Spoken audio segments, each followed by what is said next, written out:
नमस्कार दोस्तों, आप सबका स्वागत है हमारे यूट्यूब चैनल रोहित एकेडमी में। आज की क्लास एक बहुत महत्वपूर्ण टॉपिक पर होगा जो हिंदी साहित्य से लेकर सभी भर्ती परीक्षाओं की दृष्टि से बहुत ही महत्वपूर्ण है। भारतीय आर्य भाषाएं आज की क्लास है। भारतीय आर्य भाषाओं से संबंधित आज की क्लास है जो सभी परीक्षाओं में पूछे जाते हैं। तो दोस्तों, आज की क्लास शुरू करते हैं। भारतीय आर्य भाषा समूह कालक्रम की दृष्टि से निम्न दो वर्गों में बांटा गया है।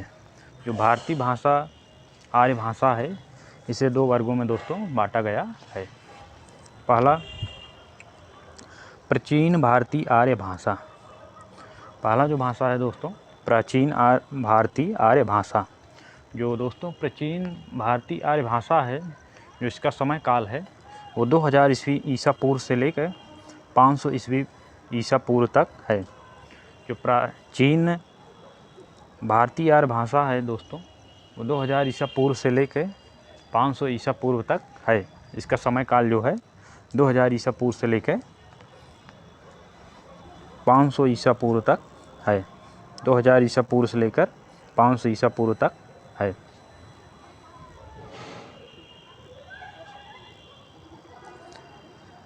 प्राचीन भारतीय आर्य भाषा को भारतीय आर्य भाषा दो वर्गों में विभक्त है। जो दोस्तों प्राचीन भारतीय आर्य भाषा है, यह दो वर्गों में विभक्त है। पहला वैदिक संस्कृत। जो वैदिक संस्कृत है वो 2000 ईसा पूर्व से लेके 800 ईसा पूर्व तक संबंधित है। जो वैदिक संस्कृत है वो 2000 ईसा पूर्व से 800 ईसा पूर्व तक है। जो वैदिक संस्कृत है दोस्तों, वो 2000 ईसा पूर्व से 800 ईसा पूर्व तक है। वैदिक संस्कृत है दोस्तों, वो 2000 ईसा पूर्व से 800 ईसा पूर्व तक है। जो संस्कृत अथवा लौकिक संस्कृत जो दूसरा है दोस्तों, वो संस्कृत अथवा लौकिक संस्कृत जो 800 ईसा पूर्व से 500 ईसा पूर्व तक है। संस्कृत तथा लौकिक संस्कृत जो है दोस्तों, इसका समय काल 800 ईसा पूर्व से 500 ईसा पूर्व तक है। संस्कृत अथवा लौकिक संस्कृत का समय काल जो है दोस्तों, वो 800 ईसा पूर्व से लेके 500 ईसा पूर्व तक है। 800 ईसा पूर्व से लेके 500 ईसा पूर्व तक माना जाता है। अगला दोस्तों, मध्यकालीन आर्य भाषा।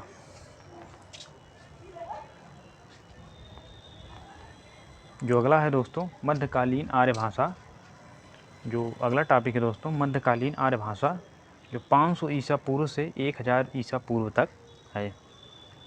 जो मध्यकालीन आर्य भाषा है दोस्तों, वो 500 ईसा पूर्व से लेके 1000 ईसा पूर्व तक है।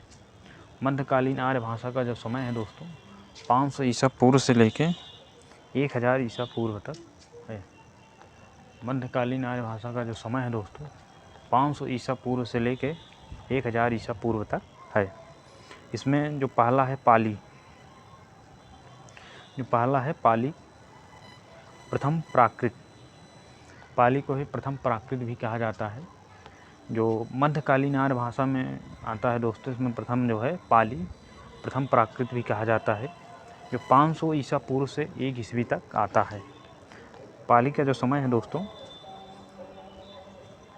500 ईसा पूर्व से 1 ईस्वी तक माना जाता है। 500 ईसा पूर्व से 1 ईस्वी तक माना जाता है। जो द्वितीय है दोस्तों, प्राकृत, जिसे द्वितीय प्राकृत भी कहा जाता है। जो प्राकृत है दोस्तों, जो द्वितीय है दोस्तों प्राकृत, जिसे द्वितीय प्राकृत भी कहा जाता है, 1 ईस्वी से लेके, जो द्वितीय प्राकृत है दोस्तों, 1 ईस्वी से 500 ईस्वी तक। जो प्राकृत है दोस्तों, 1 ईस्वी से लेके 500 ईस्वी तक माना जाता है। जो प्राकृत है दोस्तों, 1 ईस्वी से लेके 500 ईस्वी तक माना जाता है। जो प्राकृत है दोस्तों, 1 ईस्वी से लेके 500 ईस्वी तक माना जाता है। अगला है दोस्तों अपभ्रंश। मध्यकालीन आर्य भाषा में पहला पाली हो गया जो 500 ईसा पूर्व से लेके 1 ईस्वी तक माना जाता है। समय काल है जो प्राकृत है 1 ईस्वी से लेके 500 ईस्वी तक समय काल है। और तीसरा जो है अपभ्रंश, जो अपभ्रंश का समय है दोस्तों वो 500 ईस्वी से 1000 ईस्वी तक माना जाता है। अपभ्रंश का जो समय है दोस्तों वो 500 ईस्वी से लेके 1000 ईस्वी तक माना जाता है। जो अपभ्रंश का समय है दोस्तों वो 500 ईस्वी से लेके 1000 ईस्वी तक माना जाता है। जो अपभ्रंश का समय है दोस्तों 500 ईस्वी से लेकर 1000 ईस्वी तक माना जाता है। जो अपभ्रंश का समय है दोस्तों 500 ईस्वी से लेकर 1000 ईस्वी तक माना जाता है।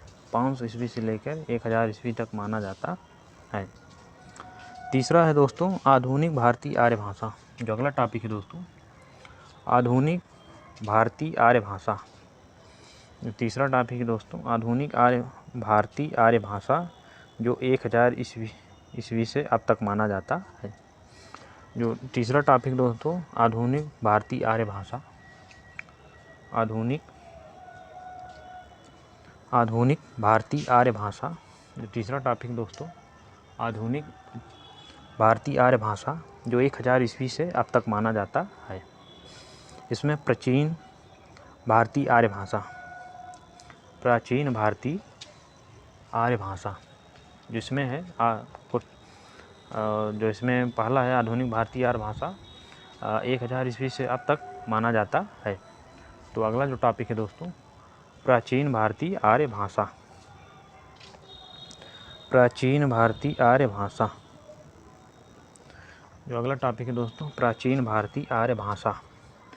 वैदिक संस्कृत प्राचीन भारतीय आर्य भाषा का प्राचीनतम नमूना वैदिक संस्कृत में दिखाई देता है। जो प्राचीन आर्य भाषा है दोस्तों वैदिक संस्कृत प्राचीन भारतीय आर्य भाषा का प्राचीनतम नमूना साहित्य में दिखाई देता है। जो अगला टॉपिक है दोस्तों प्राचीन भारतीय आर्य भाषा जो है वैदिक संस्कृत प्राचीन भारतीय आर्य भाषा का प्राचीनतम नमूना वैदिक साहित्य में दिखाई देता है। वैदिक साहित्य का सृजन वैदिक संस्कृत में हुआ है। वैदिक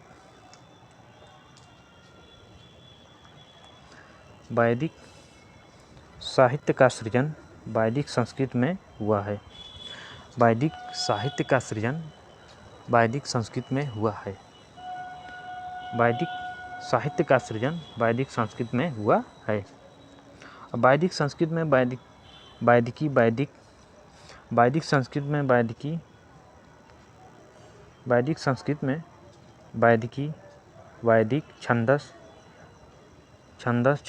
आदि का भी कहा जाता है। वैदिक संस्कृत में वैदिक छंदस आदि भी कहा जाता है। तो अगला जो टॉपिक है दोस्तों वैदिक संस्कृत को 3 विभागों में वर्गीकृत किया गया है। वैदिक संस्कृत को 3 विभागों में तो दोस्तों अगला टॉपिक है वैदिक संस्कृत को वैदिक साहित्य को 3 विभागों में वर्गीकृत किया जा सकता है। वैदिक साहित्य को 3 भागों में विभक्त किया जा सकता है। वैदिक साहित्य को 3 विभागों में वर्गीकृत किया जा सकता है। तो पहला है वैदिक संस्कृत को 3 विभागों में वर्गीकृत किया जा सकता है। जो पहला है वो संहिता है। पहला जो है संहिता है, दूसरा ब्राह्मण है और तीसरा जो है उपनिषद है। जो वैदिक संस्कृत है दोस्तों वो 3 भागों में विभक्त किया जा सकता है। पहला संहिता है, दूसरा ब्राह्मण है, तीसरा उपनिषद है। तो वैदिक संस्कृत हो गया दोस्तों ये 3 भागों में विभक्त किया जा सकता है। पहला जो है संहिता हो गया, दूसरा हो गया ब्राह्मण और जो तीसरा है वो उपनिषद है। अगला दोस्तों संहिता विभाग में ऋक् संहिता, यजु संहिता, साम संहिता एवं अथर्व संहिता आते हैं। संहिता विभाग में जो है दोस्तों ऋक् संहिता, यजु संहिता, साम संहिता एवं अथर्व संहिता आते हैं। अगला दोस्तों महत्व की दृष्टि से प्रधान ऋक् संहिता है। महत्व की दृष्टि से प्रधान ऋक् संहिता है। महत्व से दृष्टि से देखा जाए दोस्तों वो ऋग संहिता है, प्रधान ऋग संहिता है। महत्व की दृष्टि से देखा जाए दोस्तों वो प्रधान ऋग संहिता है। जो महत्व की दृष्टि से देखा जाए दोस्तों वो प्रधान ऋग संहिता है। ऋग का शाब्दिक अर्थ है स्तुति करना। ऋग का शाब्दिक अर्थ है स्तुति करना। जो दोस्तों ऋग का शाब्दिक अर्थ होता है, जो ऋग का शाब्दिक अर्थ होता है दोस्तों उसका अर्थ होता है स्तुति करना। ऋग का शाब्दिक अर्थ होता है स्तुति करना। ऋग का शाब्दिक अर्थ है दोस्तों स्तुति करना। ऋग्वेद में 10 मंडल तथा 1028 सूक्त एवं 10,580 ऋचाएँ हैं। दोस्तों जो ऋग्वेद में है 1028 सूक्त, 10 मंडल एवं 10,580 ऋचाएँ हैं। ऋग्वेद में दोस्तों 10 मंडल, 1028 सूक्त एवं 10,580 ऋचाएँ हैं। ऋग्वेद में दोस्तों 10 मंडल, 1028 सूक्त एवं 10,580 ऋचाएँ हैं। इसके सूक्त प्रायः यज्ञों के अवसर पर पढ़ने के लिए देवताओं की स्तुतियों से संबंध रखने वाले गीतात्मक काव्य हैं। जो ऋग्वेद के सूक्त एवं मंडल हैं ये प्रायः यज्ञों के अवसर पर पढ़ने के लिए देवताओं की स्तुतियों से संबंध रखने, प्रायः अवसर पढ़ने के लिए देवताओं की स्तुति से संबंध रखने पढ़ने के लिए देवताओं से स्तुतियों से संबंध रखने वाले गीतात्मक काव्य हैं। कैसे काव्य हैं दोस्तों? ये गीतात्मक काव्य हैं जो देवताओं की स्तुतियों के संबंध रखने के लिए हैं, गीतात्मक काव्य हैं। यजु संहिता यज्ञों के कर्मकांडों में प्रयुक्त मंत्र, पद्य एवं गद्य दोनों रूप में संग्रहित है। जो दोस्तों यजु संहिता है वो यज्ञों के कर्मकांड में प्रयुक्त यजु संहिता है दोस्तों यज्ञों के कर्मकांड में प्रयुक्त मंत्र, पद्य एवं गद्य दोनों रूपों में संग्रहित है। जो यजु संहिता है दोस्तों वो यज्ञों के कर्मकांड में प्रयुक्त मंत्र, पद्य एवं गद्य दोनों रूपों में संग्रहित है। यजु संहिता कृष्ण एवं शुक्ल इन दोनों रूपों में सुरक्षित है। जो दोस्तों जो यजु संहिता है वह कृष्ण एवं शुक्ल इन दोनों रूपों में सुरक्षित है।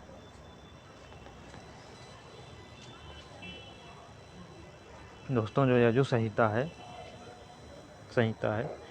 कृष्ण एवं शुक्ल इन दोनों रूपों में सुरक्षित है। कृष्ण एवं शुक्ल इन दोनों रूपों में कृष्ण यजुर्वेद संहिता में मंत्र भाग एवं गद्यमय व्याख्यात्मक भाग साथ साथ संकलित किए गए हैं। कृष्ण यजुर्वेद संहिता में मंत्र भाग एवं गद्यमय व्याख्यात्मक भाग साथ साथ संकलित किए गए हैं। परंतु शुक्ल यजुर्वेद संहिता में केवल मंत्र भाग संग्रहित है। जो शुक्ल यजुर्वेद है दोस्तों उसमें केवल मंत्र भाग संग्रहित है। जो शुक्ल यजुर्वेद संहिता में केवल मंत्र भाग केवल संग्रहित किया गया है। ये दोस्तों इम्पोर्टेंट है।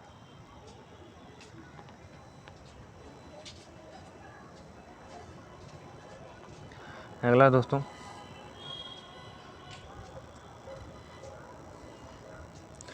सामवेद में सोम रागों में बीड़ा के रागों होना चाहिए दोस्तों, गलत हो गया है। सामवेद में सोम रागों में बीड़ा के साथ गाए जाने वाले सूक्तों को गेय पदों के रूप में सजाया गया है। सामवेद में केवल 75 मंत्र ही मौलिक हैं। दोस्तों जो सामवेद में है ये 75 मंत्र ही केवल मौलिक हैं। 75 मंत्र मौलिक हैं। शेष ऋग्वेद के लिए हैं। जो शेष हैं वो ऋग्वेद के लिए हैं। अथर्ववेद संहिता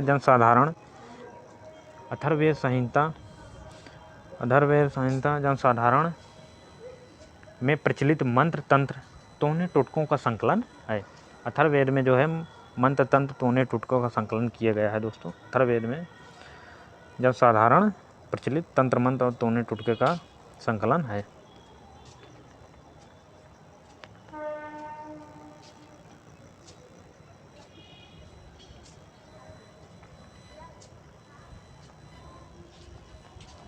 अगला दोस्तों ब्राह्मण भाग में कर्मकांड की व्याख्या की गई है। जो ब्राह्मण भाग है उसमें कर्मकांड की व्याख्या की गई है। ब्राह्मण भाग में कर्मकांड की व्याख्या की गई है। जो ब्राह्मण भाग है दोस्तों उसमें कर्मकांड की व्याख्या की गई है। प्रत्येक संहिता के अपने अपने ब्राह्मण ग्रंथ हैं। तो दोस्तों प्रत्येक संहिता है उसके अपने अपने ब्राह्मण ग्रंथ हैं। प्रत्येक संहिता के अपने अपने ब्राह्मण ग्रंथ हैं। इनमें ऋग्वेद का ऐतरेय ब्राह्मण, सामवेद का तांडव अथवा पंचविश ब्राह्मण, शुक्ल यजुर्वेद का शतपथ ब्राह्मण, कृष्ण यजुर्वेद का तैत्तिरीय ब्राह्मण ग्रंथ महत्वपूर्ण है। तो परीक्षा की दृष्टि से देखा जाए दोस्तों ये बहुत ठीक ठाक टॉपिक है। तो आगे देखते हैं। ब्राह्मण ग्रंथों के परिशिष्ट का अंतिम भाग उपनिषद के नाम से प्रसिद्ध हुए हैं। जो दोस्तों ब्राह्मण ग्रंथ हैं उनके परिशिष्ट एवं अंतिम भाग उपनिषदों के नाम से प्रसिद्ध हुए हैं। जो ब्राह्मण ग्रंथ हैं दोस्तों इनके अंतिम भाग उपनिषदों के नाम से परिशिष्ट अंतिम भाग उपनिषद के नाम से प्रसिद्ध हुए हैं। इनमें वैदिक मनीषियों के आध्यात्मिक एवं पारमार्थिक चिंतन के दर्शन होते हैं। इसमें वैदिक मनीषियों के आध्यात्मिक एवं पारमार्थिक चिंतन के दर्शन होते हैं। उपनिषदों की संख्या दोस्तों 108 बताई गई है। तो दोस्तों जो उपनिषद है इसकी संख्या 108 बताई गई है। दोस्तों जो उपनिषद है उसकी संख्या 108 बताई गई है। उपनिषदों की संख्या 108 बताई गई है, किंतु 12 उपनिषद ही मुख्य हैं। जो उपनिषद हैं दोस्तों उसकी संख्या 108 बताई गई है, लेकिन 12 उपनिषद ही मुख्य रूप से हैं। पहला ईश, दूसरा केन, तीसरा कट, चौथा प्रश्न और पांचवा बृहदारण्यक, छठा ऐतरेय, सातवां छंदोदज्ञ और आठवां तैत्तिरीय, नौवां मुंडक और 10वां मांडुक्य, 13वां कौशितकी और 8वां श्वेताश्वतर उपनिषद। तो दोस्तों ये देखा जाए उपनिषदों की संख्या 108 बताई गई है, लेकिन जो 12 ही महत्वपूर्ण हैं। ऋषियों द्वारा निर्मित सूक्त दीर्घकाल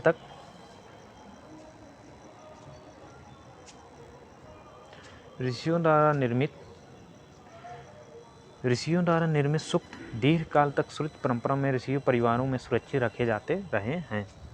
ऋषियों द्वारा निर्मित सूक्त दीर्घकाल तक श्रुत परंपरा में ऋषि परंपरा परिवारों में सुरक्षित रखे जाते रहे हैं, परंतु सैन्य बोलचाल की भाषा से सूक्तों की भाषा साहित्यिक भाषा की भिन्नता से बढ़ती गई।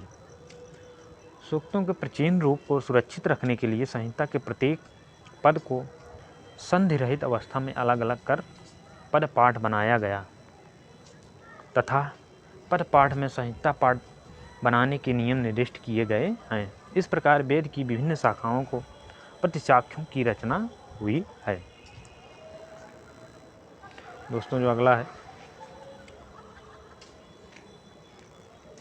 वेद की 1130 शाखाएं मानी गई हैं। जो दोस्तों वेद है इसकी शाखाएं 1130 मानी गई हैं। जो वेद की शाखाएं दोस्तों 1130 मानी गई हैं। वेद की जो शाखाएं हैं दोस्तों 1130 मानी गई हैं, किंतु वर्तमान में 6 प्रतिशाख्य ग्रंथ ही उपलब्ध हैं। किंतु वर्तमान में 6 प्रतिशाख्य ग्रंथ ही उपलब्ध हैं। जो वेदों की संख्या दोस्तों 1130 मानी गई है, किंतु वर्तमान में 6 प्रतिशाख्य ही ग्रंथ उपलब्ध हैं। वेदों की संख्या जो है दोस्तों 1130 मानी गई है, किंतु वर्तमान में 6 प्रतिशाख्य ग्रंथ ही उपलब्ध हैं। वेदों की संख्या 1130 मानी गई है, किंतु वर्तमान में 6 प्रतिशाख्य ही उपलब्ध हैं। सौनकृत प्रतिशाख्य और दूसरा है कात्यायनकृत शुक्ल यजुर प्रतिशाख्य और तीसरा तैत्तिरीय संहिता का तैत्तिरीय प्रतिशाख्य और चौथा मैत्रेयी संहिता का मैत्रेयी प्रतिशाख, पाँचवा सामवेद का पुष्प सूत्र, छठा अथर्ववेद का सौनोकृत अथर्व प्रतिशाख।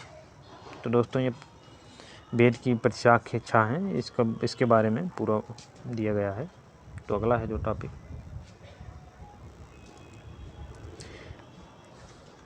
इन प्रतिशाखों में अपनी अपनी शाखा से संबंधित वर्ण विचार, इन प्रतिशाखों में अपनी अपनी शाखा से संबंधित वर्ण विचार, उच्चारण, पदपाठ आदि पर विस्तार से प्रकाश डाला गया है। ये ग्रंथ वैदिक काल के सैद्धांतिक एवं प्रायोगिक ध्वनि के विज्ञान ग्रंथ हैं। जो ये प्रतिशाख हैं दोस्तों छा दिए गए हैं, ये वैदिक ग्रंथ काल के सैद्धांतिक एवं प्रायोगिक ध्वनि विज्ञान हैं, सैद्धांतिक एवं वैज्ञानिक ध्वनि विज्ञान हैं।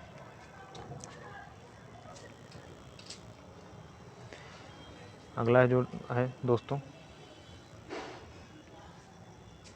वैदिक संस्कृत ध्वनियाँ डॉक्टर दयानंद वर्मा, वैदिक संस्कृत ध्वनियाँ doctor Dayanand Varma, doctor Udaynarayan Tiwari, doctor Kapil Dev Dwivedi प्रभृति विद्वानों ने वैदिक ध्वनियों की संख्या 22 मानी है। वैदिक संस्कृत ध्वनियाँ डॉक्टर दयानंद वर्मा, डॉक्टर उदयनारायण तिवारी, वैदिक संस्कृत ध्वनियाँ doctor Dhirendra Varma, doctor Udaynarayan Tiwari, doctor Kapil Dev Dwivedi प्रभृति विद्वानों ने वैदिक ध्वनियों की संख्या 22 मानी है दोस्तों। Doctor Dhirendra Varma, doctor Udaynarayan Tiwari, doctor Kapil Dev Dwivedi प्रभृति विद्वानों ने वैदिक ध्वनियों की संख्या 22 मानी है, जिसमें 13 स्वर तथा 39 व्यंजन हैं, जिसमें 13 स्वर 39 व्यंजन हैं। वैदिक संस्कृत ध्वनियों doctor Dayanand Varma, doctor Udaynarayan Tiwari, doctor Kapil Dev Dwivedi प्रभृति विद्वानों ने वैदिक ध्वनियों की संख्या 22 मानी है, जिसमें 13 स्वर तथा 39 व्यंजन हैं। डॉक्टर हरदेव बाहरी ने वैदिक स्वरों की संख्या 14 मानी है। जो डॉक्टर हरदेव बाहरी थे दोस्तों, उन्होंने वैदिक स्वरों की संख्या कितनी मानी है? 14 मानी है। डॉक्टर हरदेव बाहरी ने वैदिक स्वरों की संख्या 14 मानी है। जो डॉक्टर हरदेव बाहरी थे दोस्तों, उन्होंने वैदिक स्वरों की संख्या कितनी मानी है? 14 मानी है। अगला है दोस्तों, वैदिक संस्कृत की विशेषताएं। जो दोस्तों अगला टॉपिक है वो वैदिक संस्कृत की विशेषताएं हैं। पहला, वैदिक संस्कृत श्लिष्ट योगात्मक हैं। जो वैदिक संस्कृत होते हैं वो श्लिष्ट और योगात्मक हैं। जो दोस्तों वैदिक संस्कृत होते हैं वो श्लिष्ट और योगात्मक हैं। वैदिक संस्कृत जो हैं दोस्तों वो श्लिष्ट और योगात्मक हैं। वैदिक संस्कृत में संगीतात्मक एवं बलात्मक दोनों स्वराघात मौजूद हैं। वैदिक संस्कृत में दोस्तों संगीतात्मक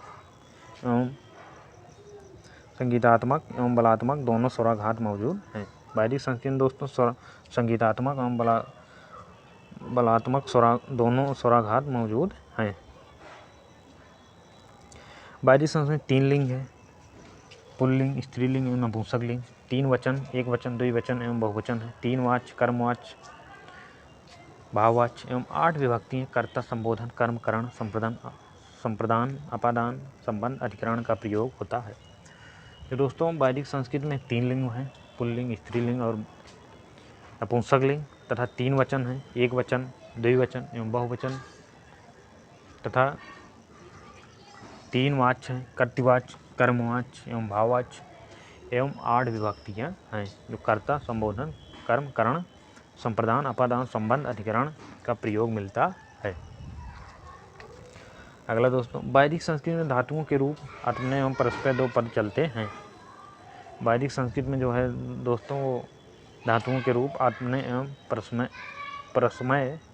परस्मय 2 पदों के चलते हैं। कुछ धातुएं उभयपदी होती हैं। अगला दोस्तों, डॉक्टर भोलानाथ तिवारी के अनुसार वैदिक संस्कृत में केवल तत्पुरुष, कर्मधारय, बहुब्रीहि एवं इंद्र ये 4 ही समास मिलते हैं। डॉक्टर भोलानाथ, भाषा वैज्ञानिक डॉक्टर भोलानाथ तिवारी जी के अनुसार वैदिक संस्कृत में केवल तत्पुरुष, कर्मधारय, बहुब्रीहि, इंद्र ये 4 ही समास मिलते हैं। डॉक्टर भोलानाथ तिवारी के अनुसार वैदिक संस्कृत में केवल 4 ही समास मिलते हैं। वैदिक संस्कृत में काल एवं भाव मिलाकर क्रिया के 10 प्रकार रूपों का प्रयोग मिलता है। दोस्तों वैदिक संस्कृत में काल एवं भाव मिलाकर 10 प्रकार के रूपों का मिलता है। वैदिक संस्कृत में काल एवं भाव को मिलाकर 10 प्रकार के रूपों का प्रयोग मिलता है। चार काल हैं और 6 भाव: लोट, आज्ञा, विधि, इच्छार्थ, हेतु, अभिप्राय और निर्बंध। 6 भाव जो हैं दोस्तों वो आज्ञा, संभावनार्थ, इच्छार्थ, हेतु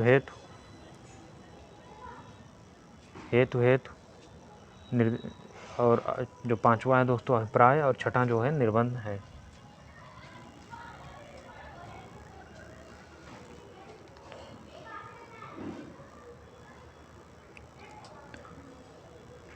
जो अगला है दोस्तों, क्रिया के 10 काल और भाव भेद को ही लकार कहते हैं। लौकिक संस्कृत जो है दोस्तों प्राचीन भारतीय आर्य भाषाओं का रूप, जिसकी दोस्तों ये लौकिक संस्कृत यहाँ शुरू होता है। प्राचीन भारतीय आर्य भाषा का वह रूप जिसका पाणिनि की अष्टधाई में विवेचन किया गया है, वह लौकिक संस्कृत कहलाता है। दोस्तों आज की क्लास इतना ही। वीडियो थोड़ा लंबा और समय के अभाव के कारण जो अगला टॉपिक क्लास होगा वो भाग 2 में ही जोड़ दिया जाएगा। अगर आपको वीडियो अच्छा लगे तो सब्सक्राइब कीजिए और शेयर कीजिए। आज की क्लास इतना ही। धन्यवाद।